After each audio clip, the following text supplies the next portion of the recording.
We'll call our February 23rd, 2023 meeting to order. And before we begin, I'd like to read a message. This public meeting of the Philadelphia Board of Pensions and Retirement is being conducted in person in the board's conference room at the board's offices on the 16th floor of Tree Center.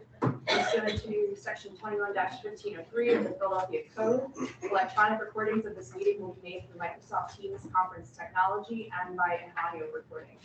An electronic recording will be made available to the public online on the board's website without charge within 10 days. Please note that you consent to such recording by attending, participating, or speaking at such meeting. And with that, we'll begin. So our first order of business is a motion to adopt the rules of order that the board has approved and used for its in-person public meetings that are electronically recorded. The purpose is to help ensure that an accurate and complete audio or audiovisual recording of the meeting is made to comply with the code requirements. And so a motion to adopt our new procedures for today's meeting has been made and seconded. Is there any discussion on this kind of motion? Hearing none, we'll move to the roll. Brian? Aye. Charles? Vanessa? Approved. Marcia? Approved.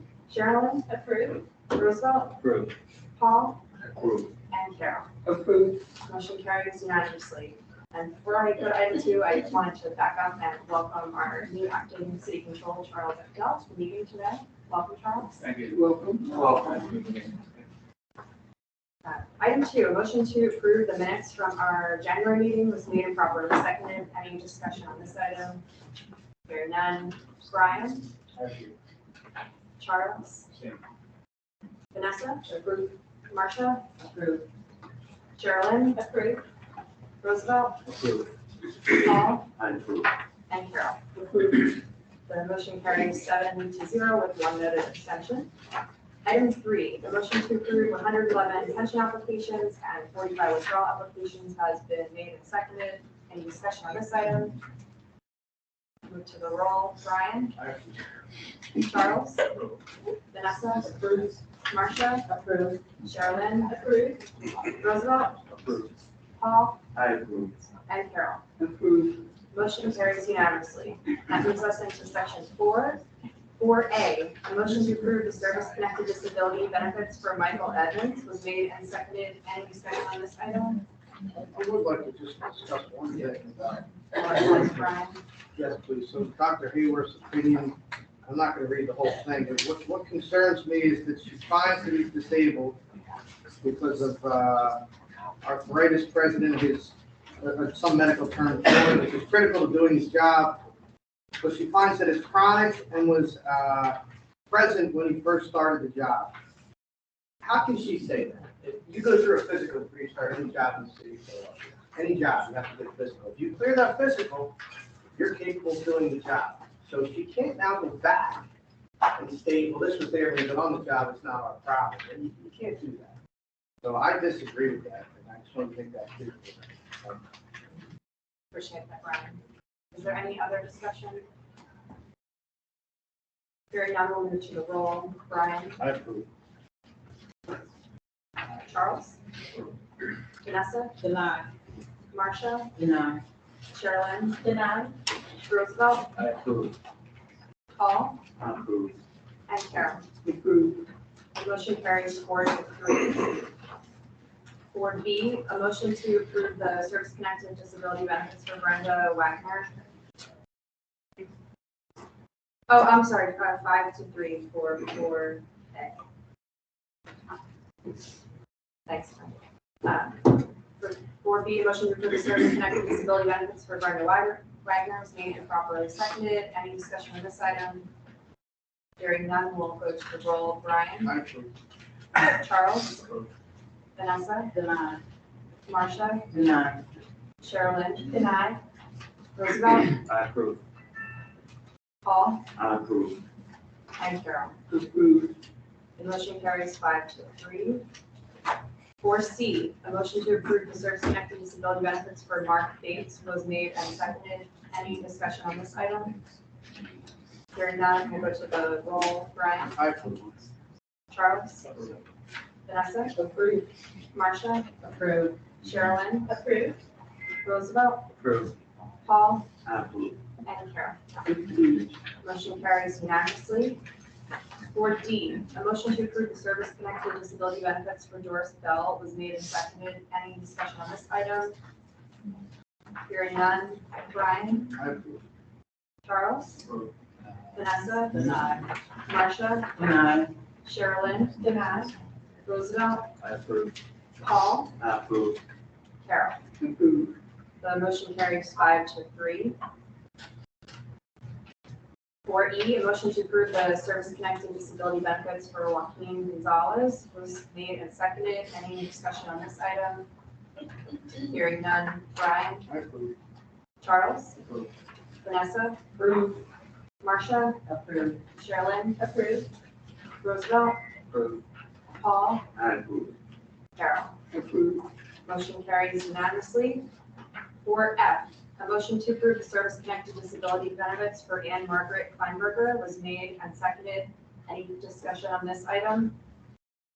Hearing none. Brian? I approve. Charles? Vanessa? Approved. Marcia? Approved. Sherilyn? Approved. Roosevelt? Approved. Paul? I approve. Carol? Approved. Motion carries unanimously. 4G, motion to approve the service-connected disability benefits for Richard Pryor was made and seconded. Any discussion on this item? Hearing none, we'll go to the roll. Brian? I approve. Charles? Approved. Vanessa? Approved. Marcia? Approved. Sherilyn? Approved. Roosevelt? Approved. Paul? I approve. Carol? Approved. Motion carries unanimously. 4H, the motion to approve the service-connected disability benefits for Stacy Dozier is made and seconded. Any discussion on this item?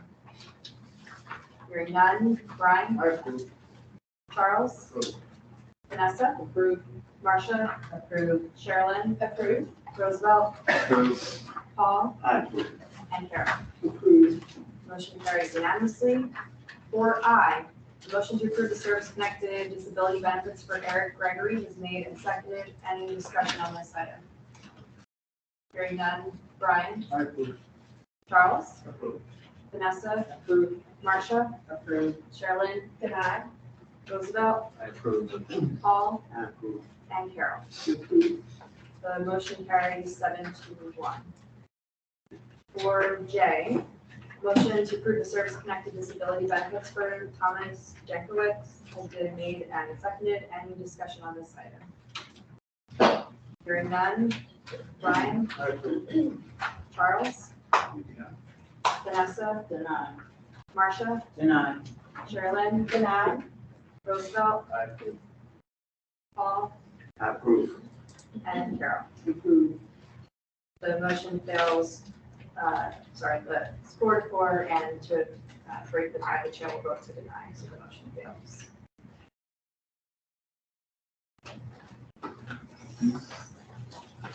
For K, motion to approve the service-connected disability benefits for Don Ray Coach was made and seconded. Any discussion on this item?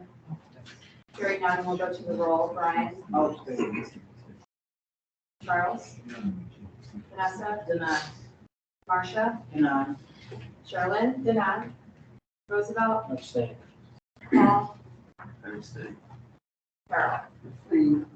The motion fails 0-4 with 4 noted abstentions. 4L, the motion to approve the service-connected disability benefits for Darnell Simpson was made and seconded. Any discussion on this item? Hearing none. Brian? I approve. Charles? Vanessa? Denied. Marcia? Denied. Sherilyn? Denied.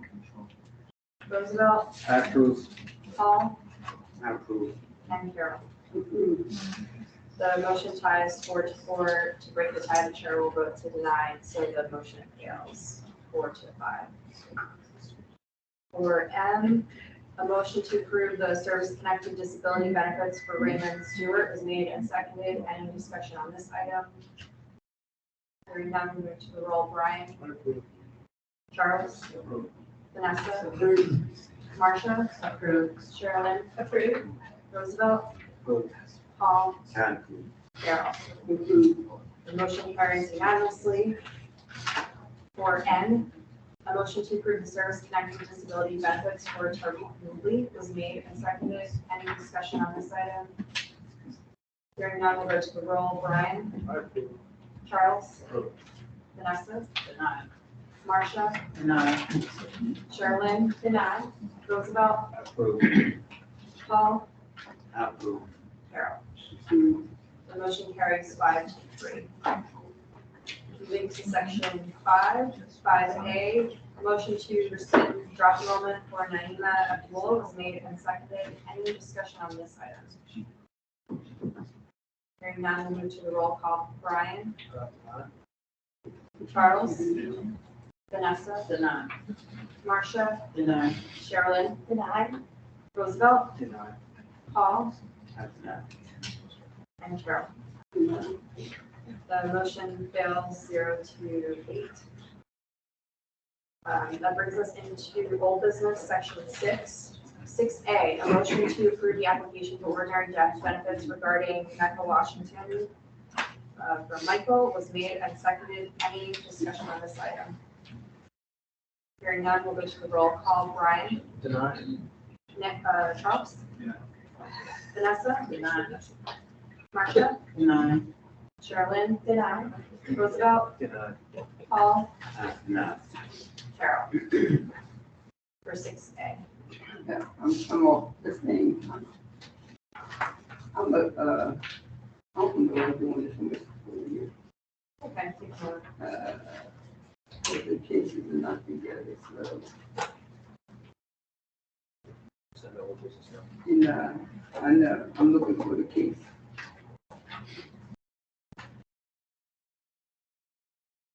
I'll say, go ahead. You abstain from 6A. Mhm. Okay. The motion fails 0-7 with 1 noted abstention.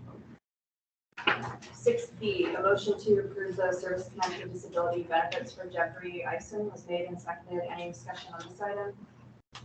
Hearing none, we'll go to the roll. Brian? I approve. Charles? Deny. Vanessa? Deny.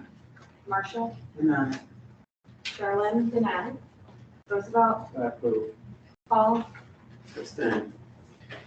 And Carol? Approved. The motion fails 3-4 with 1 noted abstention. 6C, a motion to approve the service-connected disability benefits for Kayuba Case was made and seconded. Any discussion on this item? Hearing none. Brian? Deny. Charles? Deny. Vanessa? Deny. Marcia? Deny. Sherilyn? Denied. Roosevelt? Deny. Paul? Deny. Carol? No. The motion fails 0-8. That moves us into the new business and executive session.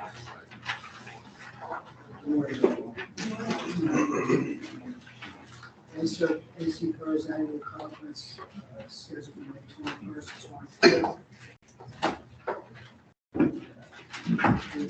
We have a certificate of delegate form, who's due April 27th. All of us have been invited to be delegates and choose the meeting. And keep your vote for AC Pros. So if you're interested, if there's an option, just contact me. Council budget testimony is preliminarily in Pennsylvania for March 29th. We don't know yet if it's going to be in person or virtual, but we will let you know. We transmitted the budget schedule last night. It'll be that date and it'll be virtual. Virtual on March 29th. Thanks, Bob. The PAF, the staff continues to work with OIT pension payroll staff with the IRON and internally to get the multiple. We do have information about the PAF in the actuary materials. So once we get the multiple, we will let you know. So last year, the multiple was $39.70 for each year of credit service. Each year, we don't know yet what this year.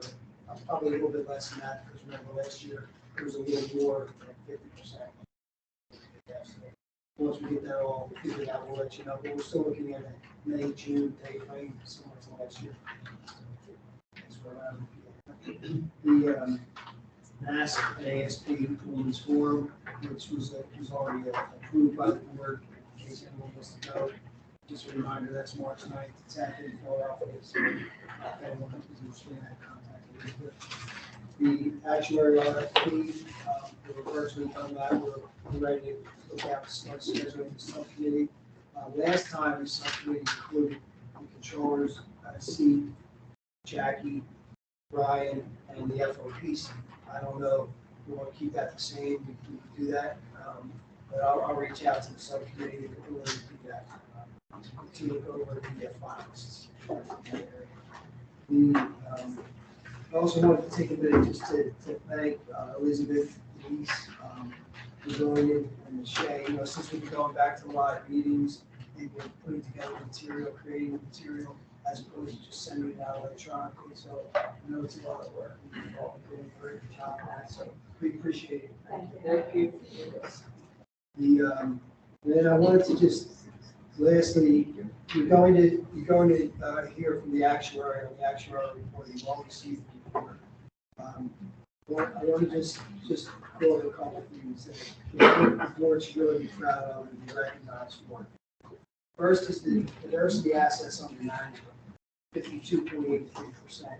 It's just an astounding percentage, given where we've come from in the past years. So we should be very, very proud of that percentage of that number.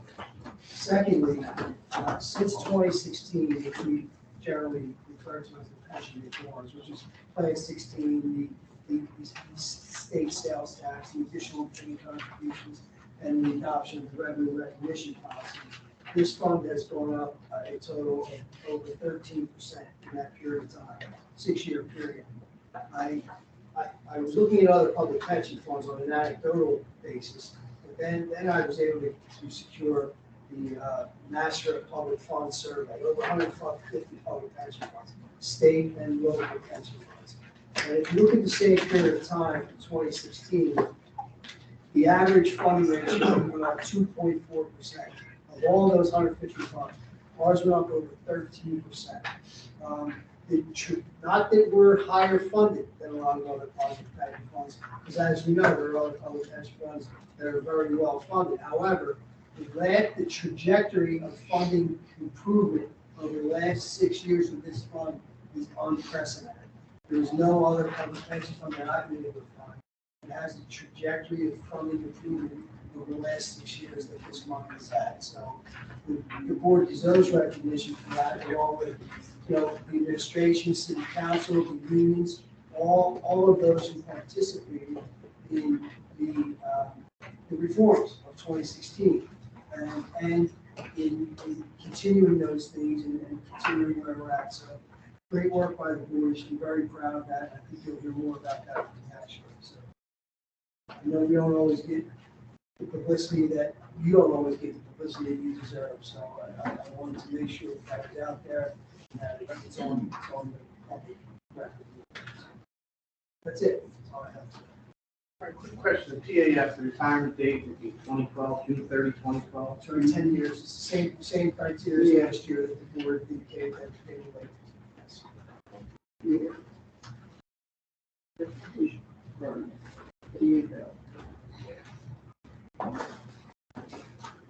Any other new business before the board? Just to the litigation summary. No significant updates. Motion to adjourn has been made and seconded, and hearing no objections, motion. I'm sorry. Oh, go ahead, sorry. Yes, Karen. The update on the legislative committee.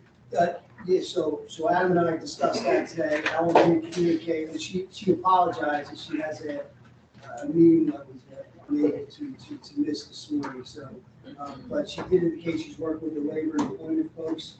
She believes that it all is subject to bargaining. However, she will get back to you directly about that. Thanks, man. Any other new business?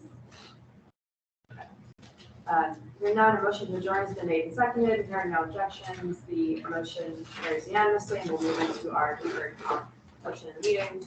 Our first item of business is to approve the minutes from our January meeting. Motion was made and properly seconded. Any discussion on this item? Hearing none. gentlemen to sit down before I go to the roll. I guess completing.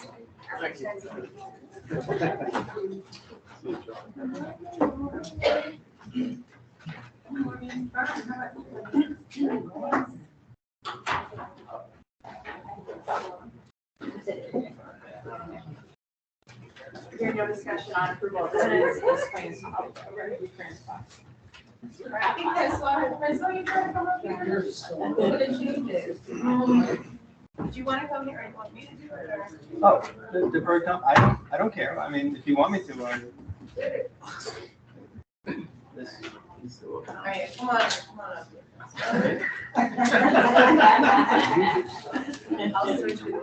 But I'm not. I'm even less Sherilyn than you are. Well, that's why I changed it to you. Oh, she changed, oh, wow. I changed it to you, don't worry. I'll channel Sherilyn when I get up there.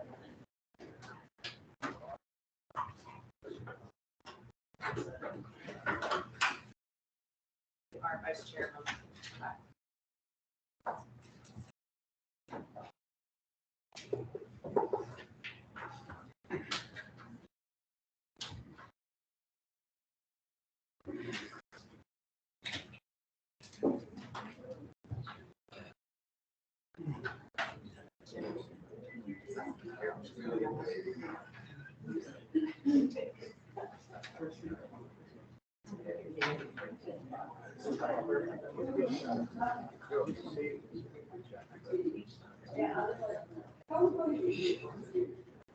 She said she'll be there. She said for you all to go ahead.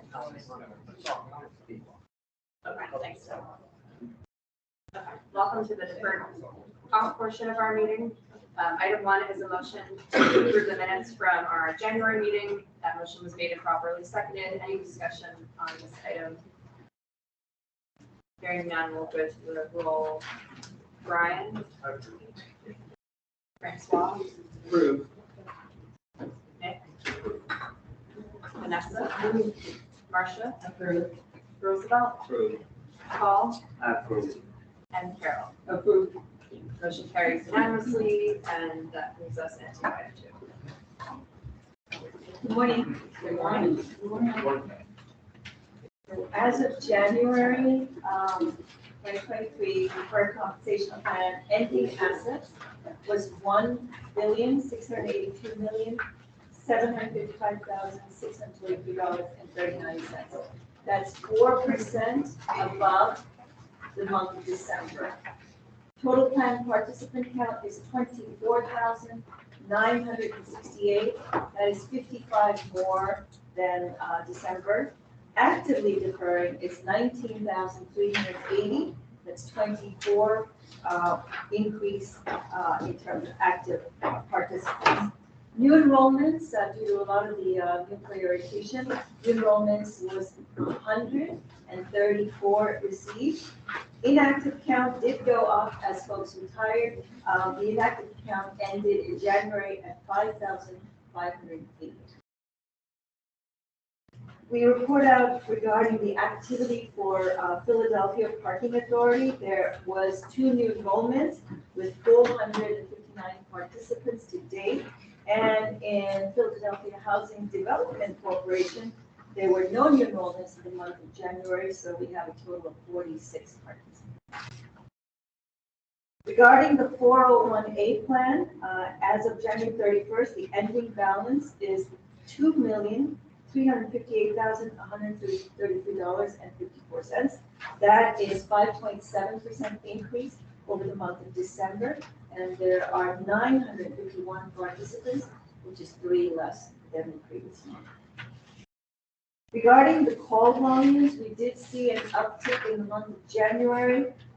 Total call volumes handled was 3,565, and the reason why we saw an uptick is this is statement time period, and therefore it's normal, as it has been in previous years around this month, that you do it, we saw an increase of about 547 more participants.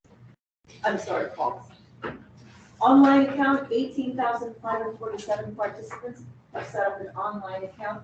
This is always good because that's where folks are leveraging their tools and resources and scheduling one-on-ones with the retirement specialist. And 74% of participants that have an account balance have set up an online account. Regarding percentage options, there are 1,401 participants. That's an increase of 9 more since the month of December. And then regarding Roth, that's the after-tax contributions in January. There were 5,154 participants. That's 89 more in the month of December at 33.9 million assets under management. Happy to answer any questions that you may have. You know, that's 5,588 inactives. Do you know how many of those are retired? That's How a many of those are just people not contributing? That's a great question and something that we were trying to evaluate whether we could identify of that inactive category, how many are actually employed that have stopped their contribution. We're trying to determine whether payroll identifies that for us, so we will get further analysis on this. But I think it's a very important metric because that helps us then do further outreach to restart their contributions. So therefore, we'll be able to share with staff and update the board.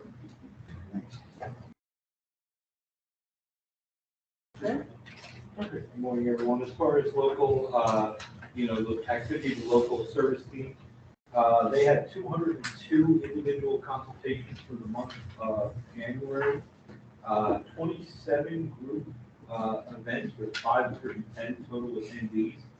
A very busy month for new employee orientation with 14, and there were 42 new enrollments that were completed by them.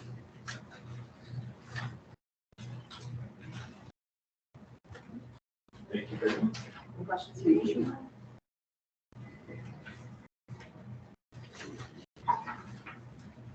Chris, anything further on item 2? Let me just ask a question. What is the number of enrollments that were converted from the actual meetings was how many? So it was 42 enrollments for the month of January. Enrollments can sometimes lag a month Sure. because, and the short answer is when we go to a new employee orientation, a lot of times it's the employee's first day. To create the account and to make the deduction happen, we need to get their payroll number, which they don't get until they've been an employee for 3 weeks, sometimes 4 weeks. So if we're seeing them on January 10th, their account will probably not be created until February because we have to get that payroll number. So what I would expect, and I don't want to put my foot in my mouth now, but what I would expect is that February's enrollment number would be higher because of all the activity in January, if that makes sense. Okay. So typically an employee should probably get their payroll number within the first, I'd say, 2 weeks of employment because we can't pay them unless they have one. Right. So that's my first thought. The second thought is that if we could, I'm trying to understand how we can, do we have any goals in mind in terms of the number of people that we convert over from enrollments? Does it make sense to have goals? So say, for instance, if we have meetings with 510 people, do we set a goal to say we want to have, it's voluntary, of course, but I'm thinking about the total long-term for our employees. Do we set goals in terms of how many conversions we could try to make and focus on those people and folks who have dropped off? Because I think, the hybrid plan is different than most of the people sitting in this room who have a Y plan or B plan or whatever plan they have. And so what is really important is the fact that this deferred comp is a very important component of their actual retirement plan. So I just want to ensure, and we'll do that with the educational committee. I'm sure that we'll be focusing and looking at these things to ensure that we maximize the potential for all employees. Absolutely. What I can do going forward, Marcia, because we do track, and for new employee orientations, if there was 20 attendees, the retirement specialist for 12 of those 20 enrolled. Oh, that's great, So okay. going forward, if you like, I can say the new employee orientations were 200 people and 130 enrolled, if that's. Oh, that makes you see sense. benefit. Oh, that's great, because I think then we can see how things are going, because we really want people to take advantage of this awesome benefit. Absolutely. Any other questions for Nationwide? Brings us to item 3, the fourth quarter report. Thanks, Jackie. Good morning, everyone. This report is largely a continuation, contains similar information to the third quarter report you received last month with one recommendation. If you look on the fourth page of the report, you will see that staff continuing to recommend a few things. We think 3 funds should either remain or be on watch. This is similar again to last month, Mass Mutual, the Fidelity Real Estate Fund, and the American Fund Euro Pacific. We're also recommending, as we began to discuss last month, the addition of a Russell 1000 Growth Index Fund as a passive complement to the Harbor Fund.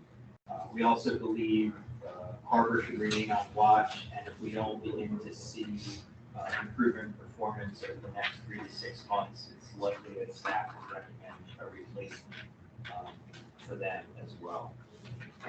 The last page of your report goes through the passive options that are available in the Russell 1000 growth space. There's 3 options available on the Nationwide platform: Fidelity, TIAA Prep, and Vanguard. Vanguard required a minimum initial deposit of $5 million, so they were stricken from consideration. They also, in this case, happen to be the most expensive of the 3. That left Fidelity and TIAA Prep. You can see from the chart on page 12 that the funds, perhaps not surprisingly, have nearly identical performance over anywhere from 1 quarter to 5 years. Fidelity does have a slightly lower fee, 4 basis points versus 5. Given the fees, the virtually identical performance, and the purpose of adding the fund, which is to provide a passive option to complement Harbor in this space, we're recommending as a staff that Fidelity be selected as the option in this case. If the board approves that recommendation and staff notifies Nationwide in writing by March 3rd, then this new option would be available on May 12th. And then Nationwide would inform plan participants of this new option in mid-April communication. Happy to take questions or comments on the board of that recommendation.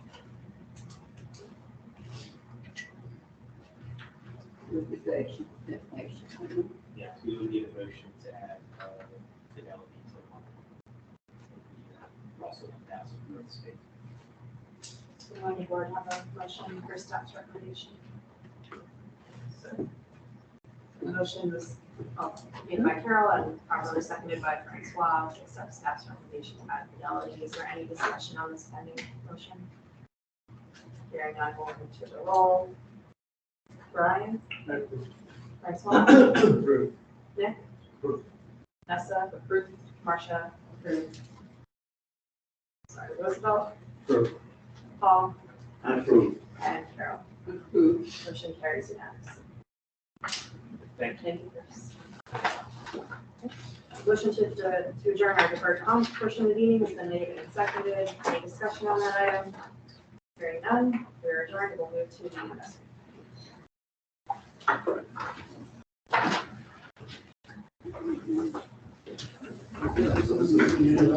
Nice to meet Are we going to go do Sharon first before we? For just 2 minutes and then, Can I get a 5-minute break? you want to break now? Yeah. Okay. Thank you.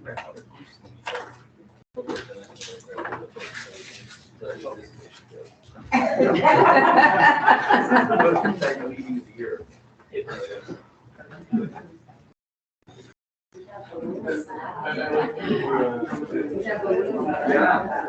What they do at Wednesday. Oh, okay. I agree with my doctor. When you know that.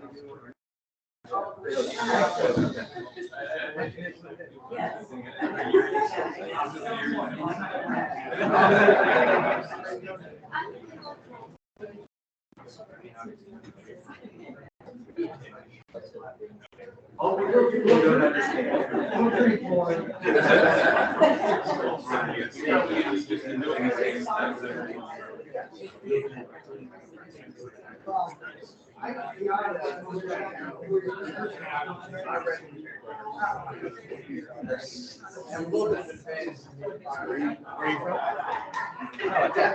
So you know Francois.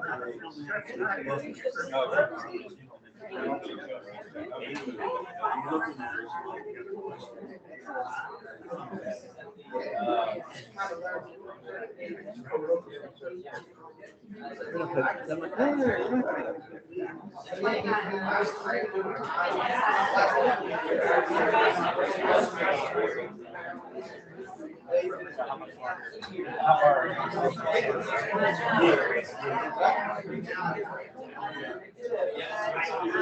I got it.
Roosevelt. Hello. Hello. Thank you. We're getting ready to start. Now, I don't think Roosevelt knows he's the sergeant. I know, that's all right, but I don't count that.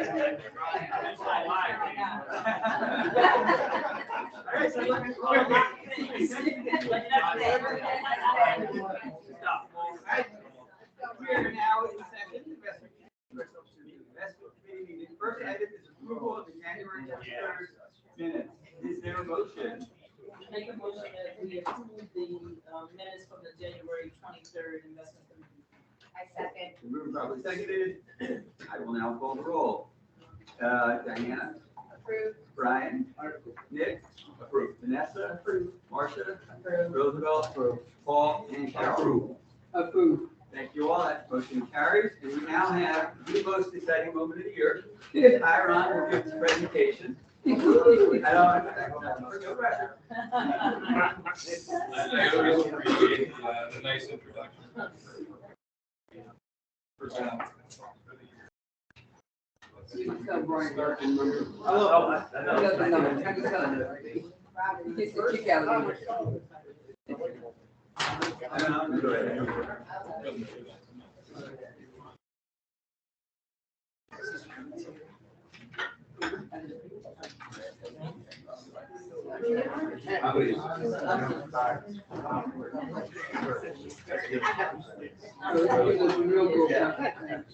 Oh, wait till everyone has their. Right. Sometimes it's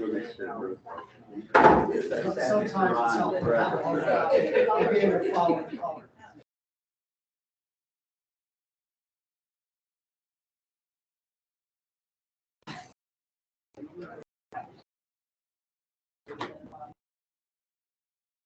You want to vote? Jimmy. Oh, yeah, pass by one. Thank you. Thank you. Thanks, Fred. We don't want to look at the Jimmy.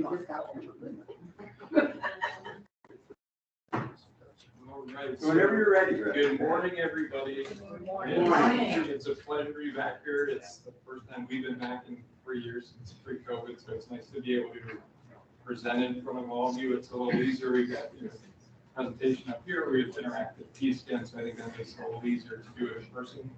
For those who have not met me or are new to the board, my name is Brett Warren from Tyron. Some of you may have noticed Anu Patel is not here today with us. She's recently had a death in her family.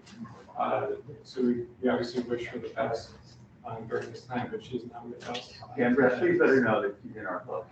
Yes, Absolutely. yes, absolutely. Thank you. I am joined by my other colleagues today, Karen Zangara and Zach Allen, who are also part of the Philadelphia team, who've been with us for a number of years as well. So what we're talking about today is, the most exciting presentation of the year, is the 2022 preliminary actuarial valuation results. So here's our agenda today. Similar to what we've shown in prior years, we're going to start with a high-level review of what the results were for this year.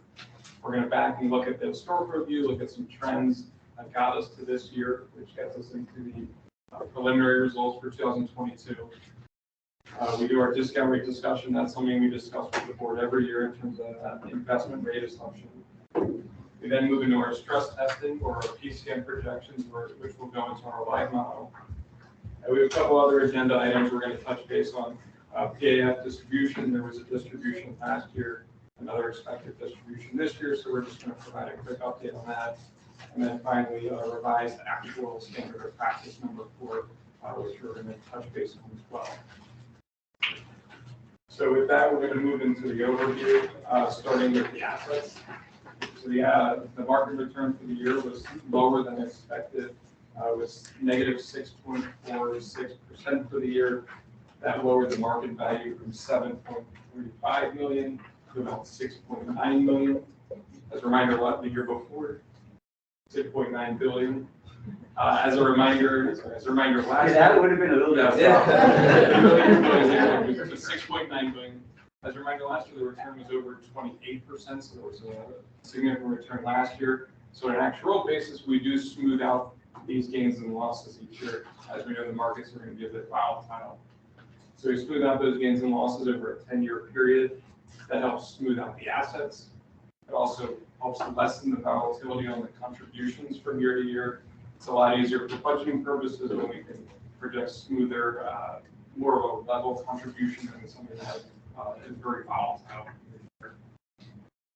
So on an actual basis, the assets returned 7.68% for the year.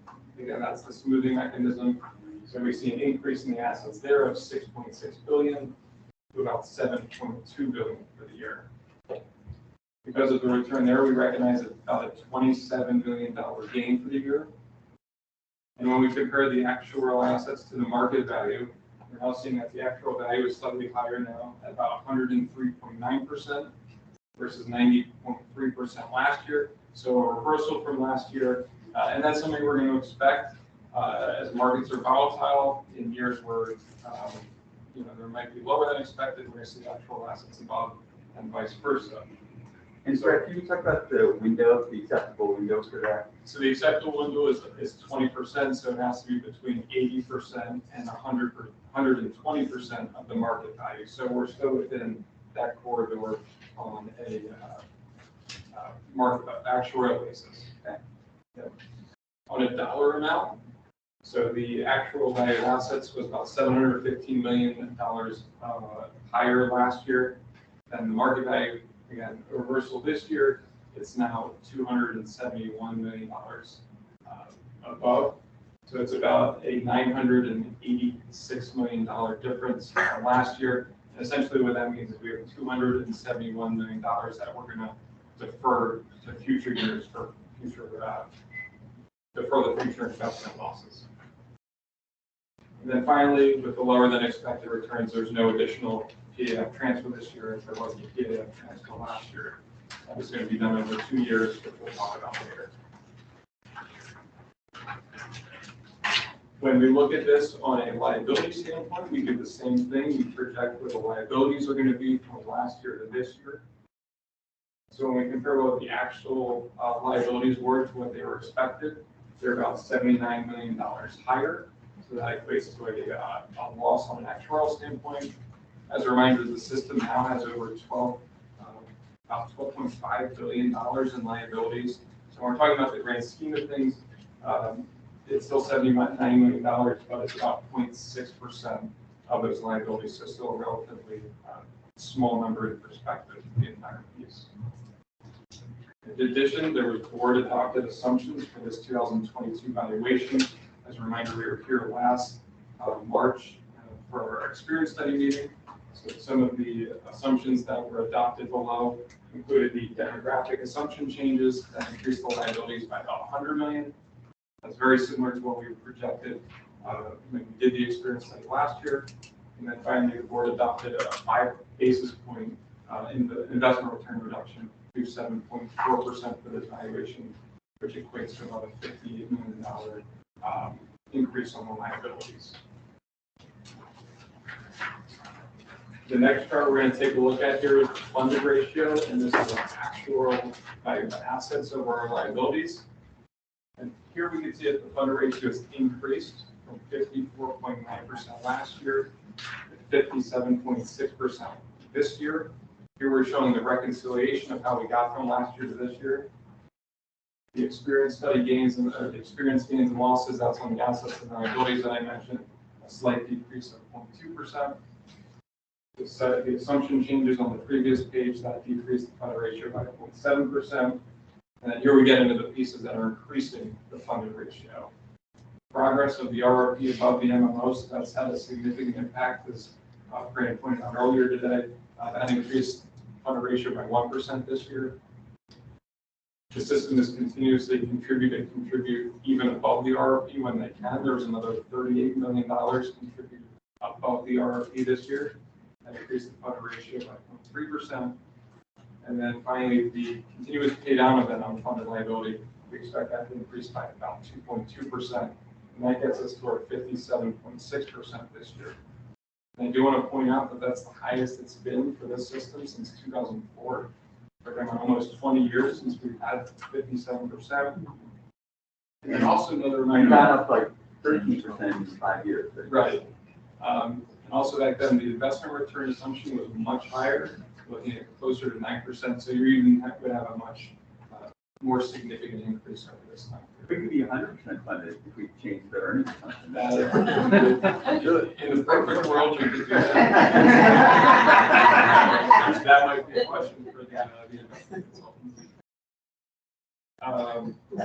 And a lot of that has to do with the funding policy in place. And we've talked about it, we'll continue to talk about it through the presentation. There's a very sound funding policy that's really contributed to this recent growth in years. And then finally, on a funded ratio market value basis, again, just because there was lower than expected return, the funded ratio there decreased from about 61% to 55.5%. So when we're talking about that funding policy, the system is currently funding on what's called the revenue recognition policy, or the RRP that we'll call it a lot during this presentation. And this kind of outlines how that's being done. Currently, the system receives additional sales tax revenue, receives municipal tier contribution, as well as additional contributions from police and fire members. And that's dedicated to pay down the unfunded liability at a faster rate than the state mandated MMO under Act 205. And the way we do that, we track these pieces separately in a notional account. So we take those additional revenues, those additional contributions, they're included separately. We bring them forward with interest, where the market value return, which was the negative 6.46% return this year. And then the bullet there in the middle, that notional account has grown from about 359 million last year to about 440 million this year. And that's kind of that additional money that's come in to help pay down the unfunded liability. We do show 3 separate funding methods. Again, the MMO, that's based on the requirements of Act 205. The revenue recognition policy, which is the same exact as the MMO, except what's described on this page. Those additional funds are used to help pay down the unfunded liability faster. So it, in a sense, creates a larger payment since they're excluded from the assets and the additional employee contributions. And finally, the funding policy that's historically been in place before Act 205. Continue to track and monitor that for purposes of doing so. When we talk about the contributions, we're setting the contributions here during the 2022 valuation. That sets the contributions for the fiscal year ending 2024 year. For the MMO as a percent of payroll, we show these numbers as a percent of payroll as well as dollar amounts. So here when we look at the percent of payroll, it's expected to decrease from 34.08% last year to 33.85% this year.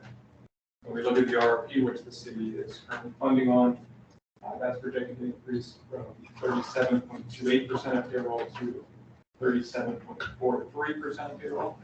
And then when we look at the actual dollar amount, that's expected to increase from $727 million to $743 million this year, based on valuation results. The next part of this presentation, we'll take a look at our historical slides and our trends before we get into this result. Zach is going to walk you through that. And now I'll be going through a couple of the aspects of the historical review slide. So slide 7, we'll look at a historical review of participation. Going from the bottom up, we see the blue bar indicates the number of actives. This pink bar represents the number of draw participants. Term vesteds are shown in gray, and then retirees in yellow. And the number above it is the support ratio. That's the number of non-active to active participants in the plan. We exclude drop for this calculation. And taking a look at the support ratio over the period shown, back in 2013, every one active was supporting 1.33 non-active participants.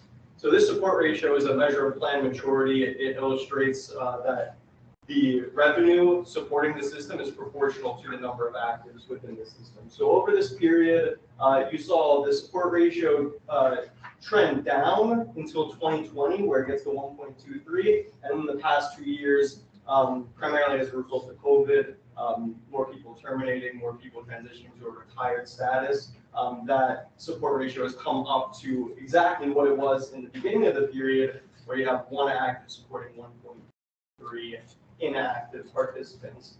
Taking a look up top, you see payroll increased, trendedly increased over the entire period, except for this 2021 period where we see the same thing, active counts decrease, and that payroll came down slightly along with the support ratio.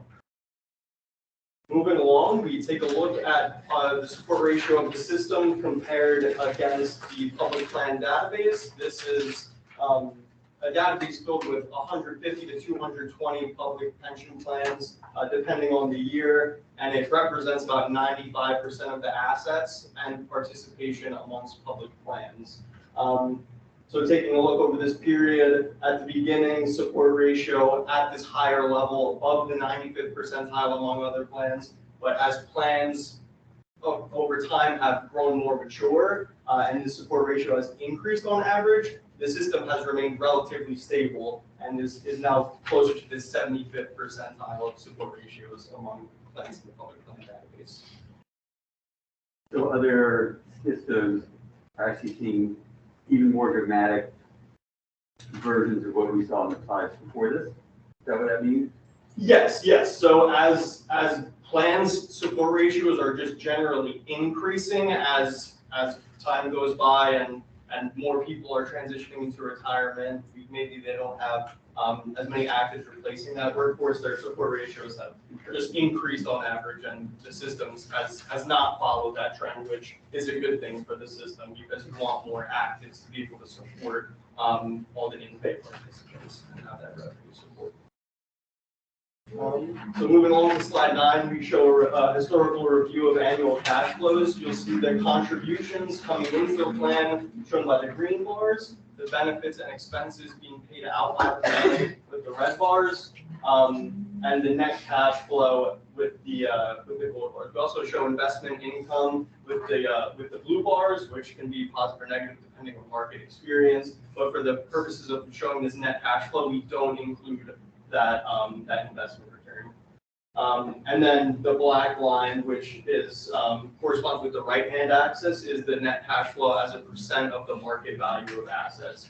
And this is a measure of sensitivity to short-term investment rates. So you'll see in the beginning of the period, the net cash flow as a percent of market value of assets is -4, -5%. So what this means is that the first 4% or first 5% of earnings goes towards keeping the plan's assets level, and anything in excess of that would grow the plan. But you need at least 4 or 5% in these beginning years just to keep everything status quo.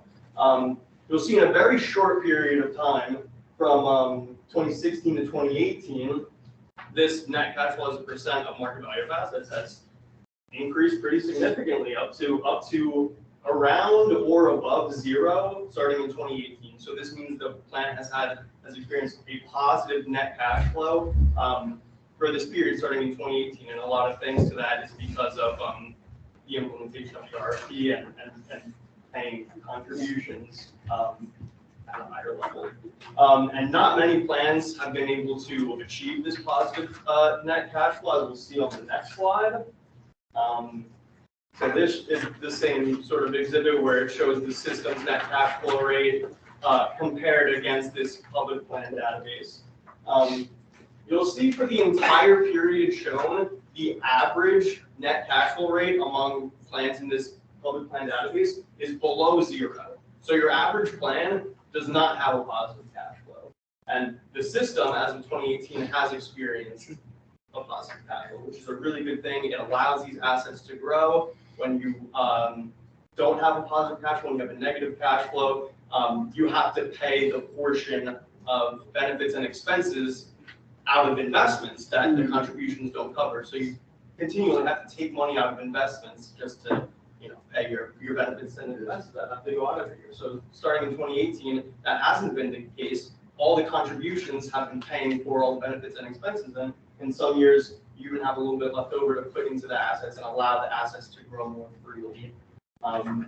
So yes, going to slide 11, we're going to take a look at those. Yeah, sure. I just want to highlight something on this slide, because I think this really ties into what, Brandon mentioned earlier. A lot of systems that I work on, a lot of other things, it's really hard to change kind of the pattern, at least of the net cash flow going forward. A lot of times benefits and expenses continue to increase, which kind of get offset by contributions that might be coming up. So when you look at the average, it's been relatively flat. So plans have been trying to improve their fund ratio, make close to 100%. But in general, it's been negative 2% for the last 20 years. This plan we can see is in -4 to -5, -6%. And it's reversed it completely. The last 6 years, it's been about 0%. And that not only puts more revenue into the system, it's allowed the assets to grow. There's been a lot of good investment years in the last 6 years. So we have more revenue in the system. It allows the assets to grow. And then it just mitigates a lot of the risk that you might have with that negative cash flow going forward. So I think this is just a really good chart that shows you how the system has kind of been able to reverse the trend when a lot of other systems around the country have not been able to do that. And Brad, as well, the mitigation of the risk is something that was mentioned in that Pew study where they said, Right. when they did the stress test on our test, they said, even in negative market environments, because of the RRP, that we would still sustain a positive funding going forward. And again, it's that mitigation of the risk that accounts for that. And last year demonstrated. Last year's demonstration. So now we're going to take a look at the historical review of these contributions that are allowing this net cash flow to be positive. So historical review of the funding policy shown by the blue bars, the MMO shown by the orange bars, and the revenue recognition policy, or RRP, shown by the green. So there is a 2-year lag in the determination of these contributions. So we show contributions to date and then estimates for 2023 and 2024. So starting in 2016, the system started contributing amounts higher than the MMO and the RRP. And as the contributions started to include sales tax revenue and eventually additional tiered contributions, you see that the contribution that the city has been actually contributing is above and beyond what is required under MMO and even what is under RRP. So as the city continues to pay the RRP and with sales tax revenue and with these additional tiered contributions coming in, the gap between the MMO and the RRP is going to continue to grow, and it's just going to allow the plan to continue paying above and just have this positive cash flow. And then the gap between the RRP and the funding policy shrinks every year. It's coming down because of the Yeah. organization. Yes. Between the funding policy. So the funding policy, whenever a large base is fully recognized from the funding policy, it comes down. So the initial unfunded liability amortization base, I think expired in 2019, correct? So that's why we see that blue bar come down and is getting closer and closer to the MMO and the RRP. Yeah, just to point out, the funding policy, the pattern of contributions are going to be a little different because those are bases from the 1980s, 1990s, which is well before kind of the new funding mechanisms that have been in place now. So it's just a little bit of a different pattern. Again, we're continuing to track it, but it's not kind of an apples to oranges type thing that we're going to see with the RRP and the MMO, which is kind of more in line with what we've been doing in recent years. Thanks. Yep. Moving along, we show a historical review of the city cash contributions by source. Coming from the bottom and going up, we see the city normal cost payment in silver or gray here. This amount stays very flat the entire time period shown as act as our benefits. We know how much it's going to be, and the amortization payment under the MMO is shown by the blue. At least since 2018, this amount has stayed relatively flat. So we also show this MMO as a percent of pay, and this line is coming down because if you have a flat MMO amortization, relatively flat, and an increasing salary base, as a percent of pay, it comes down. And the real difference maker here is the additional contributions under the RRP and sales tax. This red bar at the top, this is what is allowing the city to kind of go above and beyond that and be able to make these contributions that are allowing for this positive cash flow and allowing for funded ratio improvements in the future. In 2024, sorry, hold back one second.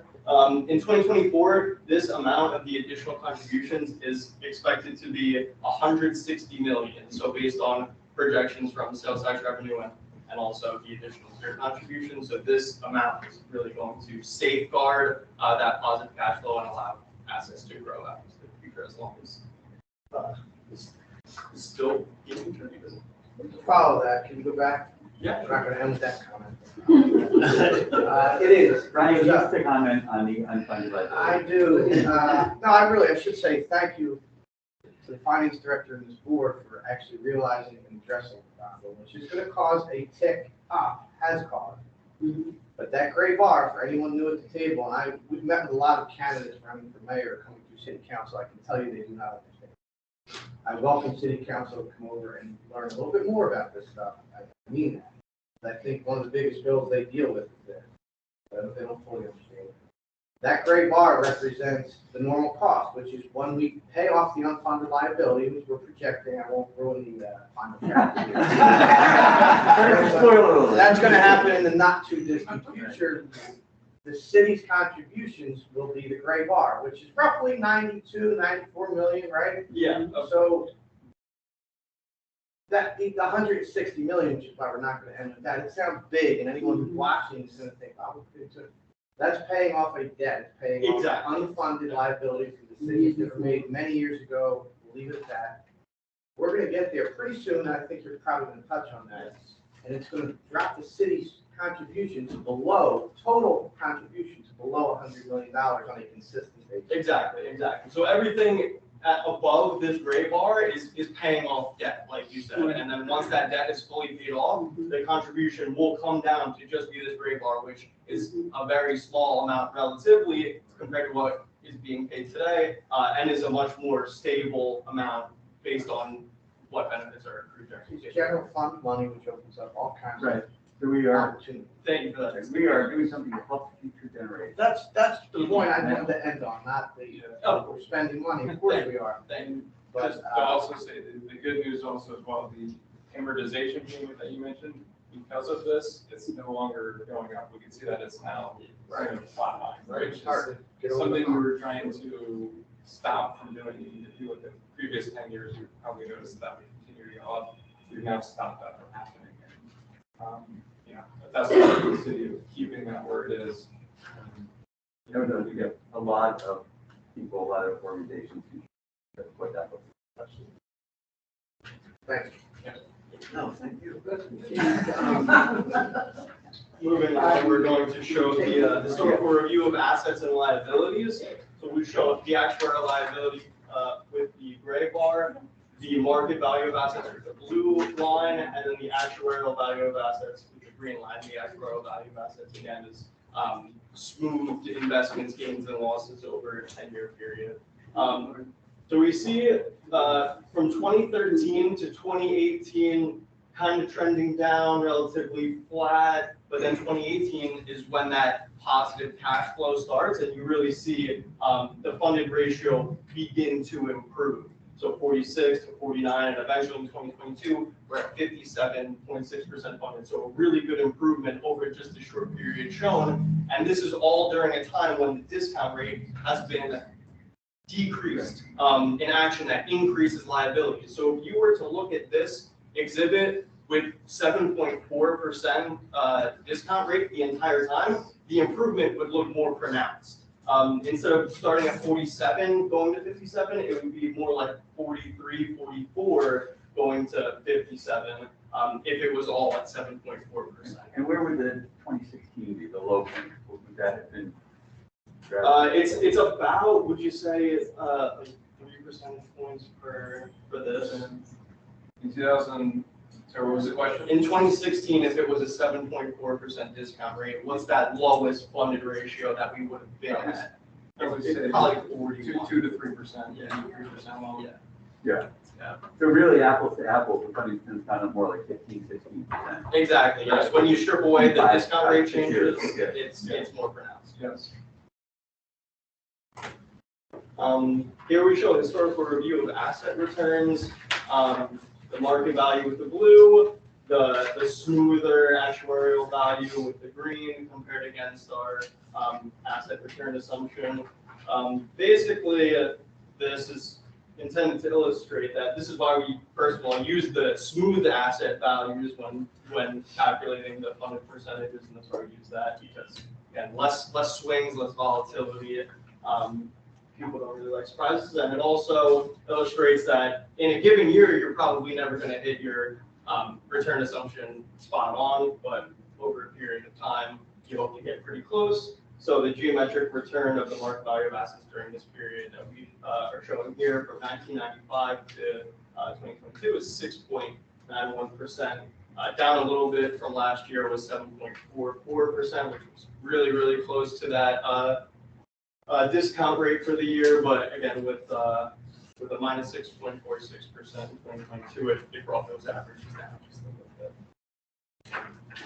Slide 15, we show changes in the unfunded actuarial liability. So when you're looking at this exhibit, everything above the x-axis here is has increased the liabilities and therefore increased the unfunded, and everything below the x-axis has decreased the liabilities and therefore decreased the unfunded. So over the period, the system has transitioned from generally increasing the unfunded to generally decreasing the unfunded, and that inflection point is 2018, again, where cash flow is positive. So in general, the items that are increasing the UAL tended to be investment losses and to a lesser degree liability losses in years where there were liability losses, as well as plan changes and assumption changes, primarily those assumption changes that lower the discount rate, more conservative assumptions, and take that action to increase the liability. Just to also mention on this slide, specifically looking at 2022, and it was touched on, but this is kind of where you can maybe see the picture is, you know, even when there was a down market, you know, we were still able to decrease the unfunded liability because we were pinning down the UAL. We got a good smoothing method that helped for the assets, help smooth assets over 10 years. RRP contributions, additional contributions, all of that kind of plays into the fact that we were still able to bring that down in 2022 when a lot of other systems out there were not able to do that. That was just kind of like 2.2%, so it only dropped 2.2%. Prior year was 1.4%, which is amazing.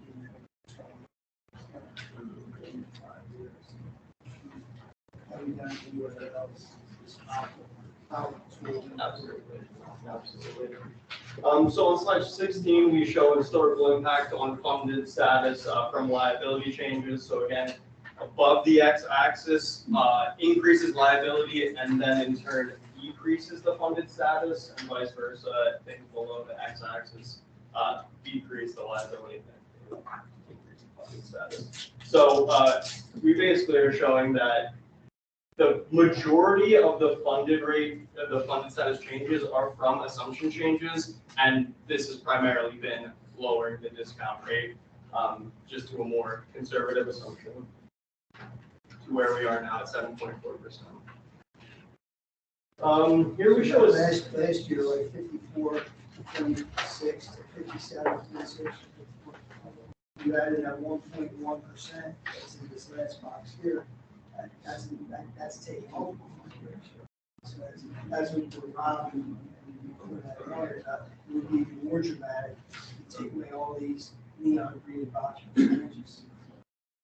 That's making responsible assumption changes, which affect the funding ratio if they're necessary. So that's where I say the boards make some difficult decisions to get to the right place. And that is the really big takeaway. Even though the board has made decisions that are increasing liabilities, the improvement is still there. And everything that we are seeing on paper is actually better than that when you take it apples to apples, look at it all from the same Can you discount go rate. back to page 16 again? Absolutely. This, you did that again for me? I'm sorry. So we looked at, the liability experience gain and losses, right? Yes, So the green bar, that's the assumption change we made over the course of the years, but exactly. And the percentage there is how much it has impacted the funded status. So when we make an assumption change that lowers the discount rate, this increases liabilities, and therefore the funded status is impacted as the fund status is, assets over liabilities. So, Just to put a number in perspective, I think adding up is roughly around 5%. Yeah. So that's kind of how the funded ratio has changed as a result of these changes. Now that includes both the lowering the discount rate as well as the experience studies that we've done over the last 10 years to move to more conservative assumptions, which have helped this fund moving forward. And that 5% has, again, been taken off the funded ratio, but it's also been something that's helped reduce the risk over. so this is all what you get back when you go apples to apples if you're trying to compare it. That when we were saying that the improvement is more pronounced, it's more pronounced by about. All right, moving along unless there are any more questions on this slide. No? Okay. So we show a year-by-year summary of participation, so just going from last year and seeing where we're at this year. Active population has decreased about 1%. We're seeing more actives go into retirement status and into drop status. So as we see, the retiree population increased about 1%, drop population close to the bottom increased about 2%. We're also seeing the term vesteds retire more often too, so a drop there. And when we have everything here up, the total percent change in the population is minus 0.1%. So relatively stable year over year. Taking a look at salaries, the average annual salary has increased 3%, but with this slight drop in active participation, total salaries have only increased by 1.8%. Again, salary increases are expected, and we have assumptions for that. And the benefits in pay status have also increased 2.9% in total because of that increase in the retiree and in-pay population. When we look at it on average, it's increased 2.2%. And this is also to be expected, benefits increasing as older, potentially lower benefit retirees exit the plan. They're replaced by younger, probably higher paid now that they're retiring in 2022 with higher benefits. So slide 18, we show a summary of our demographic experience over the past year. As you know, we have done an experience study last year, but to keep everything apples to apples, this our demographic experience and the gain loss shown here is using the prior assumptions, and then we build the assumption change on after the fact. So the net liability loss is 79.4 million, or 0.6% of the liability. The vast majority of this loss is 55.7 million is coming from decrements being different than expected. So if we call back the last slide, it's just primarily retirement termination, more folks retiring, more folks terminating. So we're seeing a loss there. Additionally, salaries have been slightly higher than expected. This fluctuates year over year, but it resulted in a loss of 11.5 million. Also, very small losses from new entrants and mortality experience on retirees. So we get to that at 79.4 million current year liability. Salary assumptions change as we go with experience, so we hope it anticipates not happening. Exactly, we're trying to get it as abundant as possible. It's never going to hit exactly spot on, but when you get it down to a point below 0.1% of liabilities, that's I guess a good benchmark there. One thing to mention with the salaries, they do tend to fluctuate from year to year, so we would still likely expect to see gains some year and losses on other years. But when we offset those over a 5-year period, we would expect it to be virtually offsetting to each other. And is that true for everything other than the decrements? These are also small? Yeah, I think part of the increased retirement and drop it, that's still maybe kind of carry over from COVID. We've seen a lot of retirements and drops in 2021, 2022, and now. We don't necessarily expect that going forward, but of course, we'll see kind of as that experiences arises. But that's kind of what we've seen here this year as well as what we saw last year. And have you seen that, sorry, yeah, you've seen that in other plans too? Yeah. Yes, yes, we've been seeing an Yeah. uptick. I mean, there's that whole great resignation trend going Right. on in spring of last year. And we've all been seeing an uptick in retirements for all of our clients.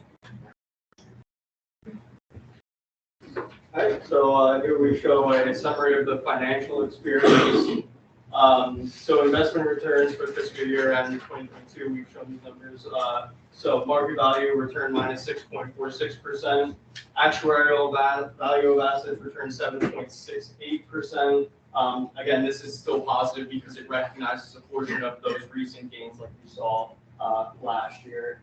The historical asset returns are shown here on 3, 5, 10, 20-year averages compared against our current discount rate and investment return assumption of 7.40%. So these are obviously a little bit lower than what we saw last year just because 1 year was added in and it was a minus year because the MBA returned minus 6%.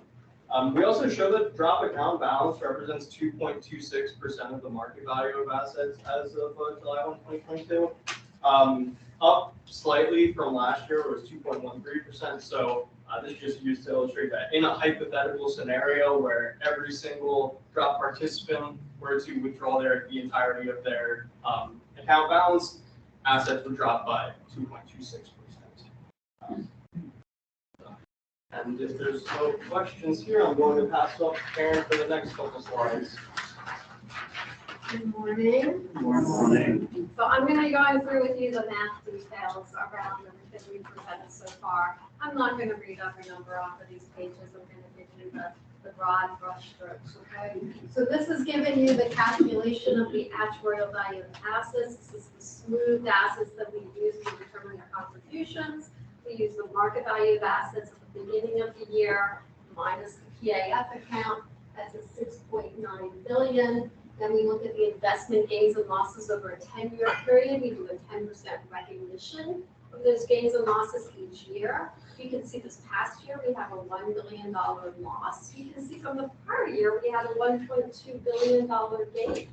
And this is why we do this asset smoothing for contributions. So you then take those unrecognized gains and losses, we multiply it by the percent deferred, we get the amount deferred, add it all up, and we're at 270 million unrecognized liability losses. Okay, we take that 270 million, add it ultimately to the $6.9 billion in market value of assets, so we come up with the 7.2 billion in actuarial value of assets. So we make sure we're in the quarter and we are. Any questions on this? Next slide, please. Here's the revenue recognition policy, you issue a account. So the column on the left is the prior year, and we're picking up the current year right up at the top at 360 million on the revenue account balance. We add in the sales tax of about 79 million. We're being from the city, we're projecting that this in the future, this number is going to continue to grow. We add in the additional member contributions of 26 million. We reflect the market value of assets, negative 6.46 return, and ultimately come up with a $440 million revenue account.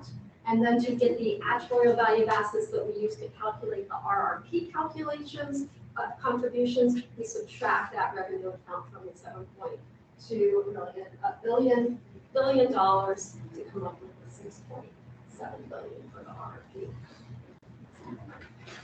This is the PAF adjustment fund. This is again the left-hand column is the prior year and the right-hand column is the current year. We started at 76 million We reflected the PAF distribution of 37 million.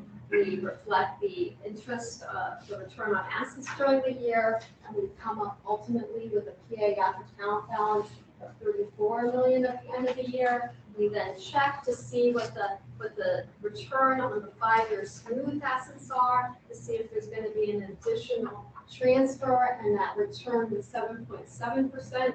We say, no, that is not over that 7.45% plus 1% test limit, and so there's no additional PAF transfer coming in. Total PAF at the end of the year is 34 million.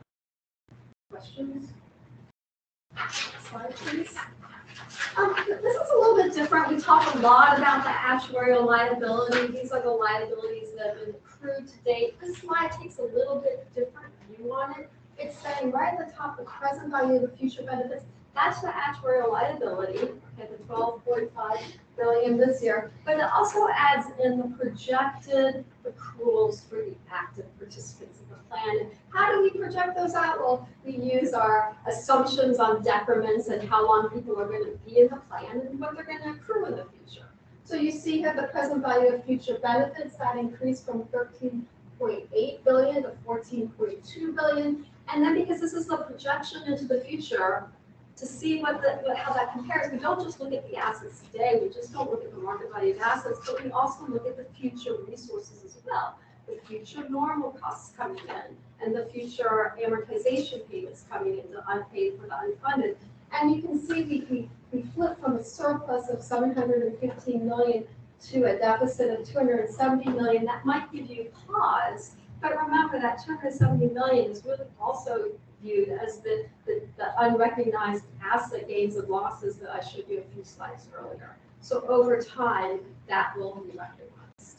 And then going right down to what we always look at, the actuarial liability. We've said it so many times, do I need to say it again? 55% up to 57.6% funded, okay? And the unfunded liability went down as well, 5.4 billion to 5.3 billion. Market value of assets, this is why we don't use market value of assets to calculate the contributions. It's jumping around, right? That's why we don't do it. Next slide, please. Oh, go ahead. Aaron, on that unfunded actuarial liability, took a look through everything. It's almost $1 billion less than it was in 2018. It was close to 6.1, a little over 6.1 billion in UAL. So that's a real number of all those percentages we talked about. That's a lot. Thank you. Next slide. So then, of course, we have to do more reconciliations on the numbers. Again, I'm just going to touch on this very quickly. We have the liabilities in the first column, the middle column is the assets, and the far right column is the unfunded actuarial liability. That's simply the liabilities minus the assets. Hits that far right column. Okay, liabilities grow with normal costs, the additional accrual of the people in the plan. Assets grow with contributions. Both of those values come down with the benefit payments, $930 million a year. Okay, but the thing to look at here is the expected unfunded. You can see that in line item 5 was about $5.1 billion, and ultimately we come up with $5.27 billion unfunded. And why is it just a little bit higher? Well, in some parts because of the assumption change. Okay, a little bit higher than expected, but there was that assumption change, and there was that loss for the assets for the liabilities. Any questions here? Next slide, please. The unfunded then ties directly into the amortization payment and the three methods we come up with during the contributions for the system. The first one is required under Act 205. This is the MMO, minimum municipal obligation. This is the city's normal cost, plus the amortization, the mortgage payment of that unfunded. And you can see the city's normal cost has remained as a percentage of pay, basically flat. And you can also see that amortization payment, 580 million, pretty much flat. As a percentage of the salary, it has actually come down because the salary has gone up. Next slide, RRP. The difference here is that for this line item, additional employee contributions, we're not taking that out of the city's normal cost. So the city's normal cost is higher here. And the other piece is the amortization payments are higher because we have that lower set $6.7 billion in assets. And so again, higher RRP contribution. Last slide. Funding policy, as reviewed before, the city's normal cost is the same as the MMO normal cost, and that amortization payment is going back to the original. Any questions here? I'm not going to stand between the most exciting part of this presentation, so I'm going to leave and let Brett take over. It's all exciting, there's no Oh, most exciting. oh, I part. thought this was the You're most excited for every slide. It's always the bill. It's all fun stuff. So the discount rate discussion, this is something we review with the board every single year in terms of where the discount rate, the investment return is, return assumptions for the year, however you want to make changes to that. This chart we're showing here, this is a distribution of investment returns from the public plan survey produced by NASRA. This is about 150 plans or so, give or take. And this shows the return assumption for all of those plans from dating back to 2001. We can see we're going back to 2001, an average assumption was 8% almost for more than half of the plans. Fast forward to 2023, you can see that actually 8% is no longer on the chart. The highest is the 7.5 to 8%. So we've seen a lot of plans reduce their investment return assumption over the years, even more specifically in the last few years as there's been a lower interest rate environment and a lower projected investment return on those assumptions. In 2001, we weren't even on the chart. Correct. So, yeah, the one thing, so we can see that the average plan has moved down from 8 to 7%, so that's kind of 100 basis points for the average plan. This plan was at 9% back in 2001. So they moved down, you guys have moved down 160 basis points over that time period. So you guys have had to come down a lot further than the average plan back in 2001. Still slightly ahead of the chart, but you've made much more progress when you compare plan. So we're on the chart, so that's.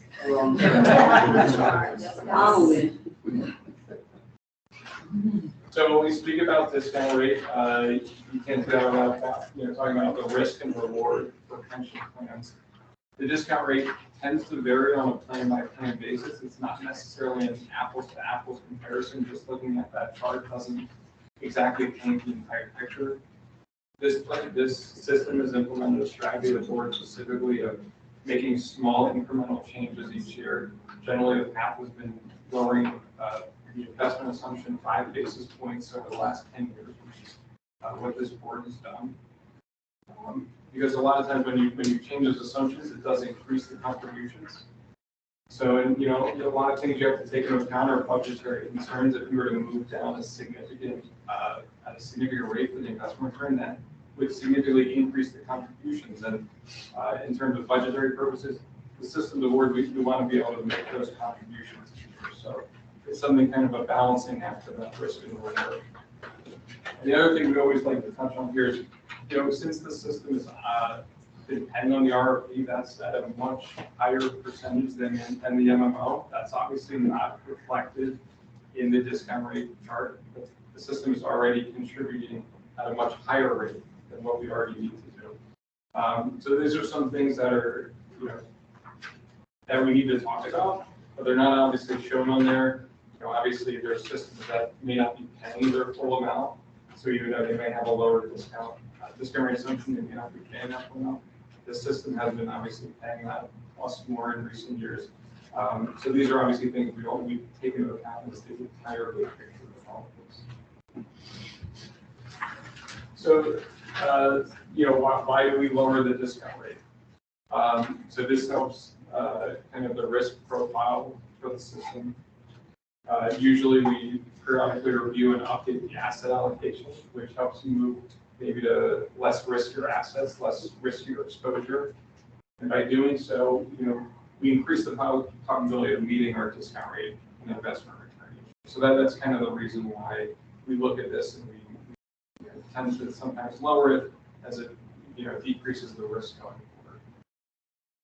It's already been approved for a discount rate change of 5 basis points down to 7.4%. So here what we're showing in this chart is generally what we show at all of our meetings. This is another 5 basis points change from 7.4 to 7.35%. So we lower that. Liabilities, the unfunded liability was increased by 59 million. That's in the last column. As a result, contributions on the RRP would increase by about 6.2 million, 749 million, and slightly lowering the fund ratio to 57.4%. And we considered small changes linear, so if it was 10 basis points, you could roughly double the amount shown there. Can you show that on the next page? Yes. So we can see that with the numbers behind that on the next page. Here we're showing a number of projections for budget purposes on a 5, 10, 15, 30 basis points. And just to kind of, look a little bit what we're talking about here, we look at the first column, the baseline projections up to 7.4. We project the RRP to increase from 743 million to 765 over that period. Funding ratio would actually expect to be increasing to 70% over that same time period. On the next column, just to give you perspective, the 7.35%. If we look at the bottom section, the net changes, we're expecting about a $6 to $7 million change in the 5-year period. That gets you to increased contributions of about 33.6 million, and just a slight lowering of the funding ratio, about 0.2%. Part of that is the increased contributions help make up the difference between that. And then if you go along the chart, you'll kind of see that same trend of 7.3%. Everything tends to double, and then et cetera for 7.25 and 7.1.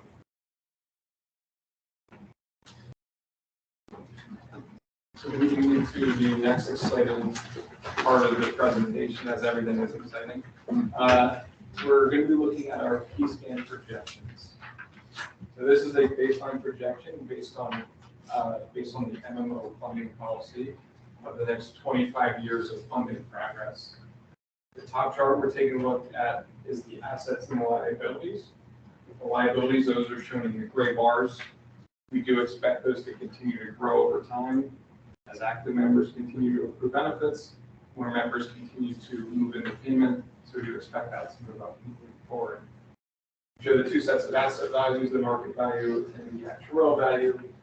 You can't quite see it in this picture, but in 2022, the market value is a little bit lower. We smooth out those gains and losses over a 10-year period, so once we get out to 2032, it's the same number going forward. The funded ratio, which is shown at the top, that's expected to increase from 57% to about 118% based on the MMO policy. The lower chart here, this looks at the contributions for the plan. Just pointing it out, the MMO, that's shown in the red bars. We show the various other contributions coming in, the member contributions, municipal tiered fire and police contributions, as well as additional sales tax. And then we show the other two funding mechanisms, which is the revenue funding policy in green and then the revenue policy in blue. So, since we operate on the RRP, we use that. Sure. So we can, if you want to jump forward, absolutely. To avoid confusion. Yeah. So we do show them on all three methods, but we jump to page 34. This is specifically for the RRP. So this is what the system is contributing on. So to get back to Brian's point before, at 2034 will be the first year after we're 100% funded, and then you see the amortization basically go away. Correct. So obviously in the RFP, there's a much significant more funding improvement over the time period with those extra contributions coming in. You can see that the one thing we do talk about with the board is there's been a couple of targets that we always talk about, the 80% funded, 100% funded. We're still well on track to get to these targets in a reasonable time period. 2029, 80%, and then 2033 is when the system will be expected to be 100% funded. It looks like it actually accelerates the increase in 100% from what's happening in the West. It keeps going up faster and faster. Yeah, so I mean, I would say in the last few years, the plan has made significant progress, and we're still well on track. You know, the projections we've shown over the last number of years. This, of course, does assume all assumptions are met, including the 7.4%. Chris is going to beat that every year. It would make things a little, a lot easier for everyone. Go back Yeah, to we can ask. 15, how are you looking at but Chris, you go back to 1988, the Terrace's inception, 7.5%.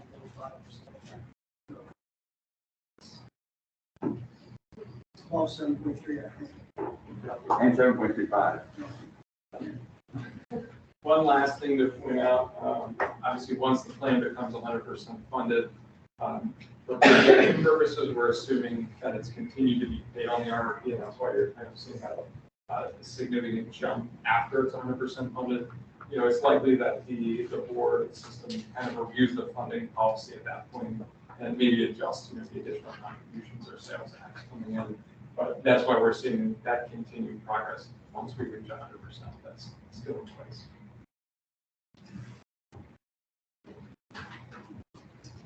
So moving into our stress testing, we know there's going to be expected volatility from year to year, especially on the investment returns, especially what we've seen in recent years. So it's vital to kind of assess those risks and show a variety of risk projections, you know, in our reports as well as our presentation. So there was a bill, this was in 2021, where it was codified the board's practice on annual stress testing. Chiron has always showed various stress testing in terms of investment returns. In our report, we currently show 6 hypothetical scenarios on investment returns, and we also show stochastic modeling as well. So we've always tried to be ahead of that curve in terms of, you know, putting this out there, so, you know, we can show everything to the board and the system and make sure you guys are aware of it. So if we jump to 36, this just shows an illustration of varying returns at 7.4%. We know they're going to be slightly different year over year. There's on the far left-hand side, these are the returns we're using just for this one specific example. And then they average at the bottom at the 7.4%. So in the top right section, you can see that the funding at 80 and 100%, it's roughly about the same as what we showed in the baseline. Just takes us a little bit differently to get there. The top section, you can see that looks at the RRP contributions on the baseline compared to what we're showing here. And then the bottom line is that delta. So the difference between, you know, what we said on the last slide and what we're showing on this slide. Just for purposes of this demonstration, we would expect contributions to drop 29 million over a 5-year period. It's not exactly, you know, the best comparison is the first 2 years, those are going to be zero because we have that 2-year lag. And then we can see in the beginning of the first years, we do have returns that are slightly better than expected. So it's just a 5-year history just to kind of show you what we're seeing on the chart. And then the top chart, just looking at the assets and the liabilities, this really kind of signifies that smoothing method that we've been using. So while we can see the green line, which is the market value, it's going to be coming up and down quite a bit. The actuarial value, that kind of helps smooth out, you know, smooth over the 10 years. It's a much straighter line and more comparable to the last line when we do smooth out this case analysis. Is the volatility they're assuming in the return rate, is that based on historical values? This is just an illustration. When we go to the P-scan model, we can actually, we do look at historical values, yeah. So what's the standard deviation?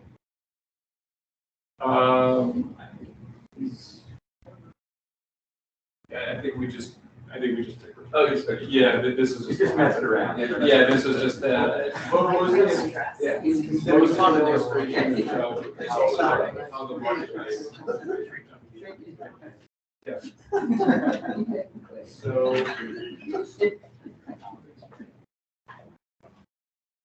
So at this point, we're going to just, Yeah.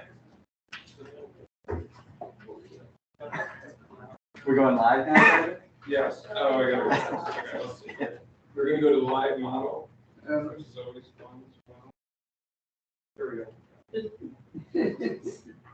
All right, so on those.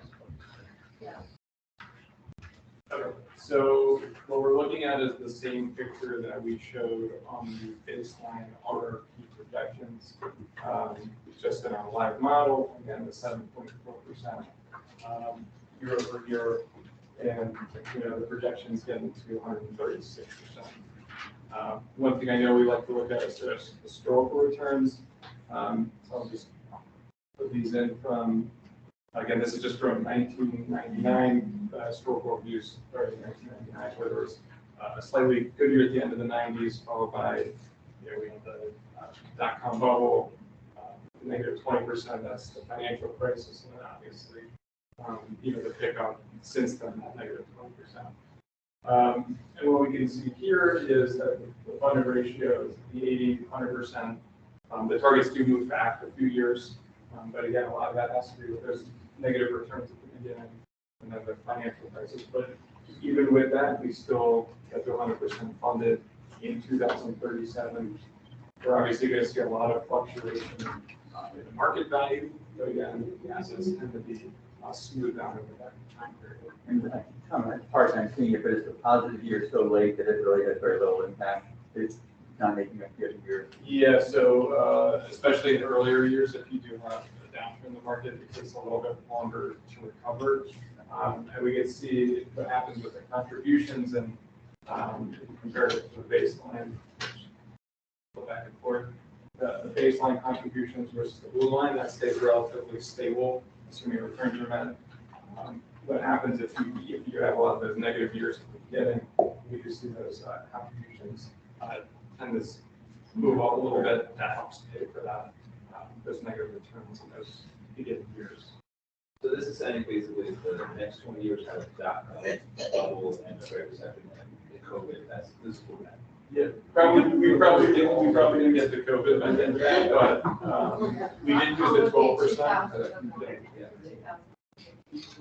See, it's 2031. I was just pointing out during the 2008, 2009 financial crisis, this fund went down 18% versus the S&P went down 109%. So we've never seen. Right. I'm not telling you changing. I just want to point it out. We've never seen minus 20%. And that's not a challenge for Chris. And just one of the average at the bottom here, this is from a 6.3% average, so it is, well below what the current assumption is. We did see plus 20. We did.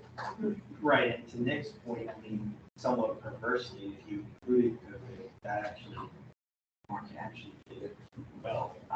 It's counterintuitive, but the market actually. By the end. Yeah, by the end. I mean, it went down sharply for like a month, and then reversed, just took off. So.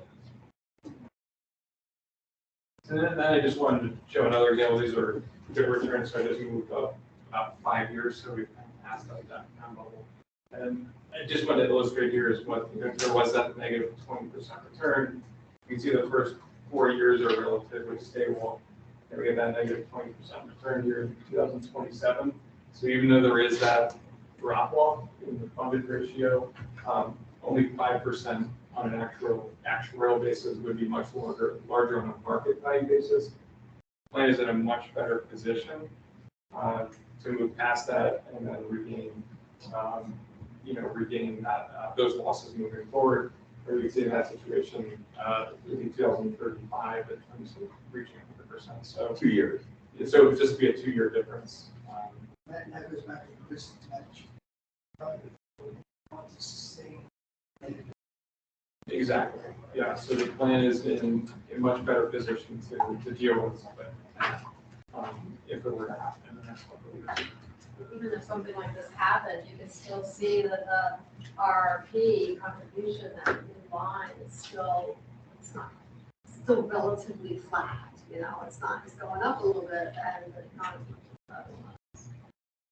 Yeah, and in this example, because we didn't have all those negative returns at the beginning, the contributions in the blue line are relatively flat compared to that significant increase we saw prior to. one other thing to just show, just for purposes here, is if we plug in 7.35%, the projections don't change much. Part of that is and you can see at the top, the 33.6 million, which is the increased contribution over 5 years. That ties to the prior slide we showed. Is that those additional contributions are generally paying for the increase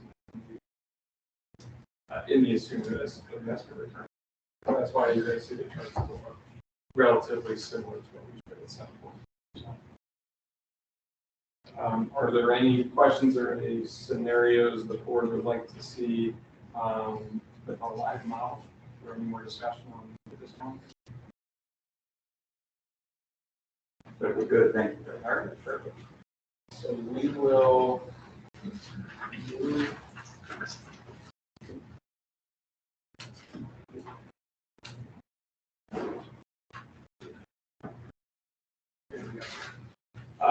So we're gonna move back to the presentation. We just have a couple more slides to get through today.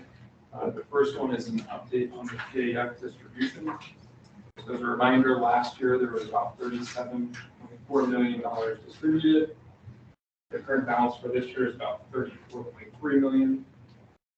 And then, as was mentioned earlier, Byron is working on calculating the multiplier based on this was the set of criteria that we used last year, and we are planning to use this year as well. We have to be eligible to be in payment for 10 years. So before June 30th, 2012, that multiplier that we're going to calculate, which was $39.70 last year, will be slightly lower, presumably based on the lower PDF amount. Will be applied equally to service and years of retirement. Service connected disability get a minimum of 10 years. And there's a couple other changes for beneficiaries and survivors, where for active members, from the participant, that's eligibility is based on the death of the participant. For death from participants in pay status, the retirement years are based on when the survivor commenced, and the cutoff date is when the retiree initially went into payment. And then finally, drop years are included in service years and not retirement years. So you would have had to retire from drop prior to June 30th, 2012 to be eligible for the PAF. The last section that we're going to look at is a revised actuarial standard of practice number 4. So what we're showing here that you saw number 4, this is for measuring pension obligations and determining pension costs.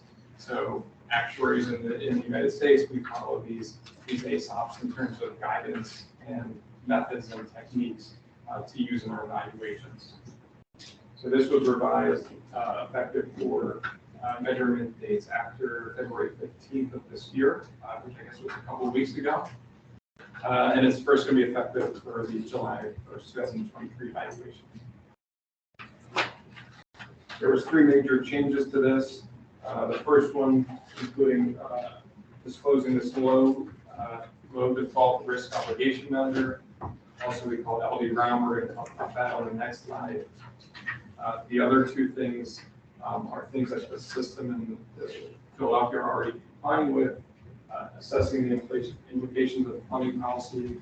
We do that for our projections, as well as showing how the unfunded liability is going to be paid down through that funding policy. And then the third item is disclosing a reasonable actual return of contribution, which again the city does, which we count on normal costs, administrative expenses, and amortization of unfunded liability. So the system is already doing that as well. So the next slide, we're going to talk a little bit about what we call this LD-ROM measurement. So this is a discount rate that's derived from low default risk income securities. So this would be something such as U.S. Treasury yields, which are roughly 3.5%, or something highly rated corporate or municipal bonds that might be something between 4 and 5%.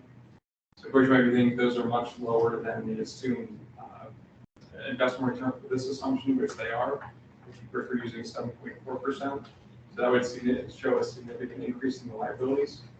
Or just for elective purposes? This is only for disclosure purposes.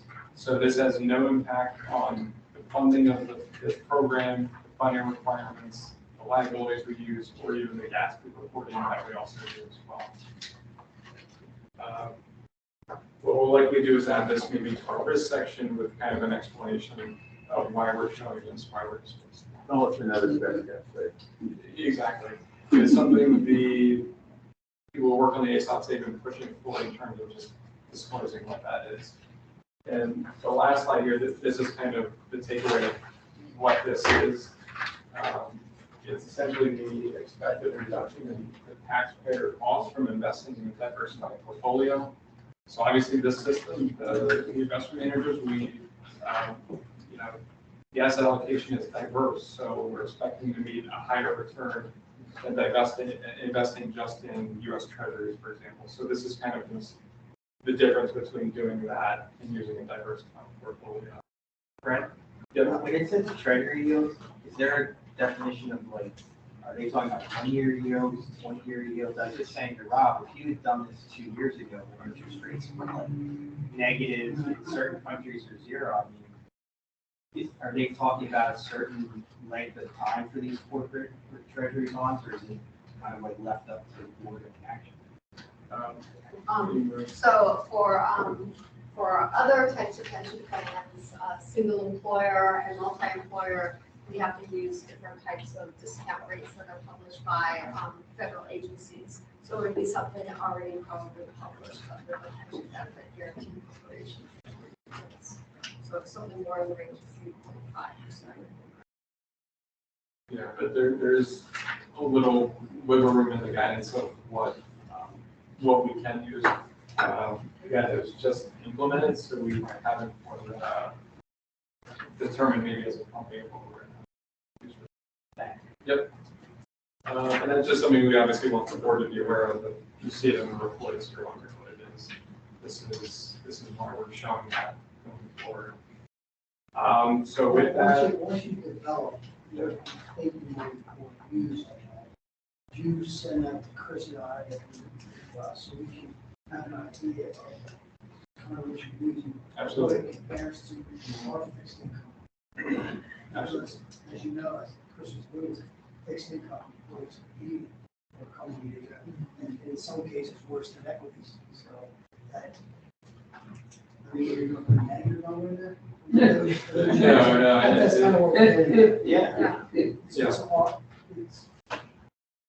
There's still discussions taking place with Chiron to figure out what we're doing, but we'll be happy to share that information. Yeah. So with that, the last line, we just have our typical pension tank, which we just like to close on kind of an illustration. That's a requirement. That's a requirement. There's some. We know it's not true, you would assume that Ken invented that. Yeah. So remember, Yeah, I know. You might have seen it very Yeah.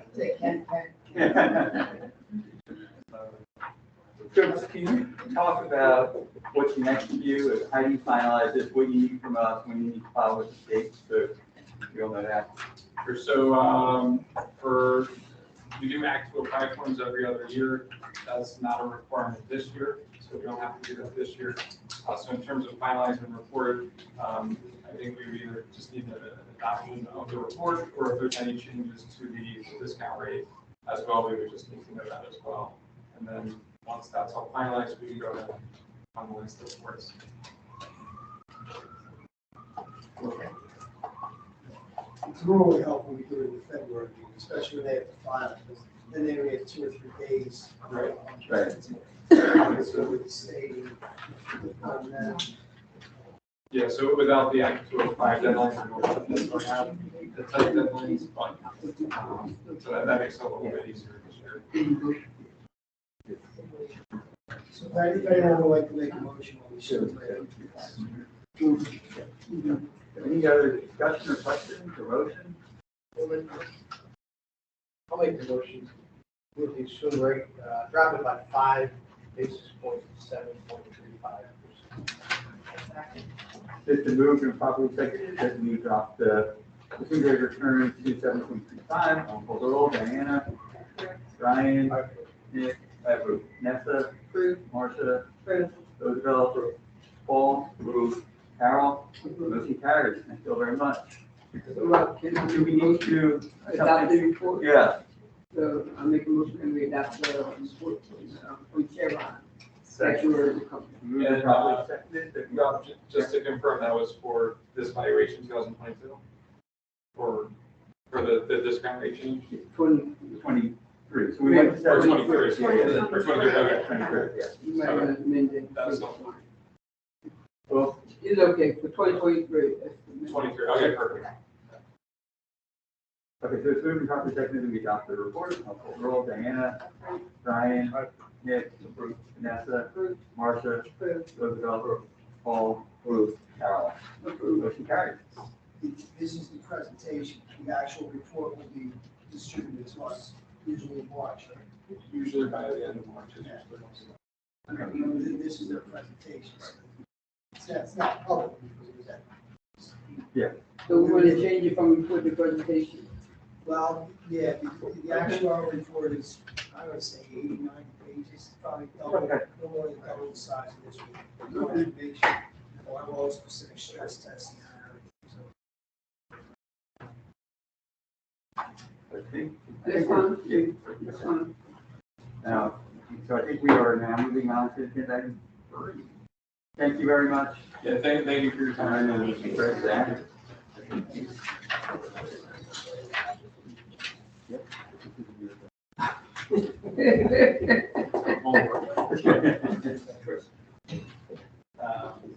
Diversity and local brokerage report for the fourth quarter. No significant changes from the third quarter report we reviewed last month. As you know, the funds managers are encouraged on an aspirational basis to direct 35% of their trades to MWDBG and local firms. In total, for the fourth quarter, 44% of the trades on the equity side went to these firms, and for the year, 53%. Ariel was at the highest for the quarter at 98%. We did discuss Capital Group last meeting. As you know, they've made improvement on their domestic security side, and they're ramping up the international side. Staff has had and will continue to have conversations with them. We have seen similar slow or non-existent starts in the past, and we've seen drastic improvement. So that's what we're shooting for here. They're willing, right? They're willing and certainly able. I should also note there's a correction for Rumline. There was some corruption in the data they sent us last month, or for the third quarter rather. That's why you see their percentage of 88%. Fixed income side, again, hit the aspirational target right on the number for the year, 35%, 30% for the quarter, and all managers trending positive.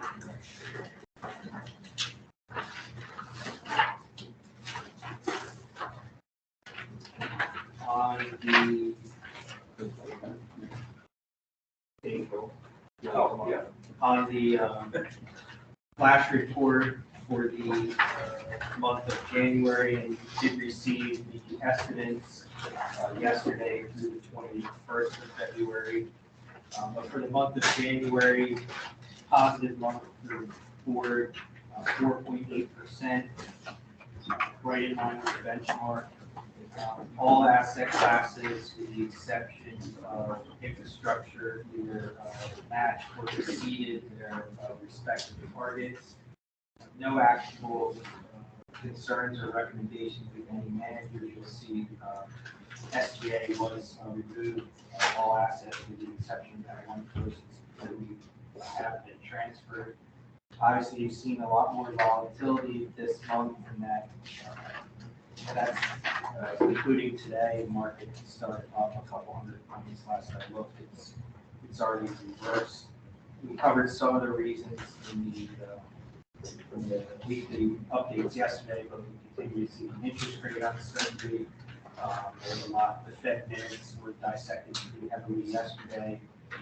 Continue to see conflicting economic data, savings rates drop, but certain reports show spending up, other reports show spending down, depending on what you're looking at. Retailers have been really cautious with their forward forecasts. As a result, we've seen some mixed earnings results. Some debate about whether the housing market has bottomed out. That's obviously taken quite a drop. There's still a lot of debate about whether it's going to get worse or whether we've seen the worst. And then I think, Ukraine, Russia, and China, there's a lot of continued geopolitical tensions that don't show any signs of abating. In fact, they're getting worse. And then lastly, the continued uncertainty around the debt ceiling. I think it's still working in the background, although other things are currently taking kind of news media. I don't know if Dave, if you want to comment on managers. Yeah, I mean, the only thing that I would add is the prevailing economic theme in the U.S. and globally is the path of interest rates. And until the Federal Reserve and central banks have a little bit more certainty around where the terminal rate will end, this level of volatility will most likely continue. The market expresses much more optimism around the path of interest rates. That's priced in daily. Federal Reserve meets every 6 weeks. So there will be a persistent disconnect between the market and the Fed until we see some sort of stabilization around inflationary. So when will that be? Thursday at 4:30. And then to close on staff's report, securities lending for the month 132,945. We're now north of 52 million since the board started that program. Fran mentioned this number earlier, but diverse AUM broken out in division, it's a standalone value of 52.83%. When you combine that with the local and surrounding suburbs, you get almost 60%. The local managers standing at 9.75%. And then to close the next three scheduled meetings, March 23rd, April 27th, and May 27th. Any questions for Chris? Any new business? Any old business? And it's been moved properly seconded that the investment committee be adjourned. It is adjourned. We call the full board into session. First item is approval of actions taken by the investment committee. Is there a motion? Moved properly seconded that we adopt the actions taken by the investment committee. Diana? Approved. Brian? Nick? Vanessa? Marcia? Approved. Roosevelt? Paul? Carol? Motion carries. Any new business? Old business? Move to public thing, we are adjourned. We are adjourned. Thank you all very much. Thank you.